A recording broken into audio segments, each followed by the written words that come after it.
Hi guys! It's me, Zai, ang batang vlogger dito sa La Union. Ngayon ipapakita namin sa inyo ang mga pamahiin dito sa aming probinsya. Ito na si Kuya, may dalang sabsabot at saka Ito glass. naman si Tito Danny, may dalang garami. At ito na nga, maglakad na tayo, pumunta na tayo sa ilog. Katapos ng isang oras na paglalakad, sa wakas andito na rin kami sa ilog.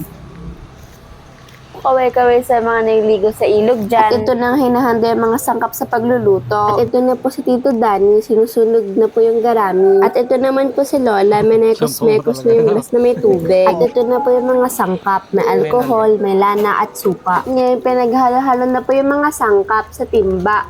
At habang niluluto naman yung mga garami hanggang sa maging abo. At nilagay na rin po ang secret ingredients na sukang iloko at saka menekos-mekos tornado.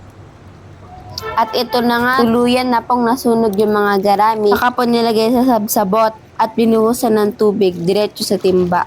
At dito na po sinimulan ang pagbubulgol. Ginagawa po itong pamahiin na to pagkalibing sa mahal sa buhay o kamag-anak. At ito na po, sinimulan na po ni Mama siya. Binuhusan na siya ng mekos-mekos at saka hinilot ng grass at saka tinapon sa ilog yung grass. At ito, sumunod naman si tatay at ganoon din ang kanilang ginawa. Mekos-mekos.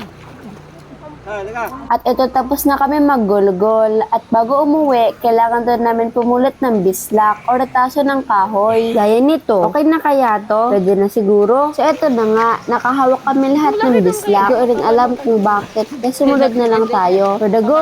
Ganyan talaga kami taga-probinsya. Maraming pamahiin. Kaya sa kakulad ng ating bayan, sumunod ka na lang. Tama? Tama. Habang kami naglalakad, may sumundo na sa amin. Yuhu! Andito na si Kuya Andy. Ito kasi tawag namin dito pulong-pulong. Sa iba, kurong-kurong. So, ito na, probinsyang-probinsya. Ito na nga, nakarating na kami. Yung mga napulot namin bislak, nalagay na namin sa paso. So, ito si Nonog at saka magsusuob. At saka kain ng saging nang walang kalasa-lasa. At kailangan mo pang ubusin. So, yun na nga, tapos na. Kayo, ano yung pamahiin nyo sa inyong probinsya? At kung gusto nyo ganitong klaseng content, baka naman pwede pa follow. Maraming salamat and God bless.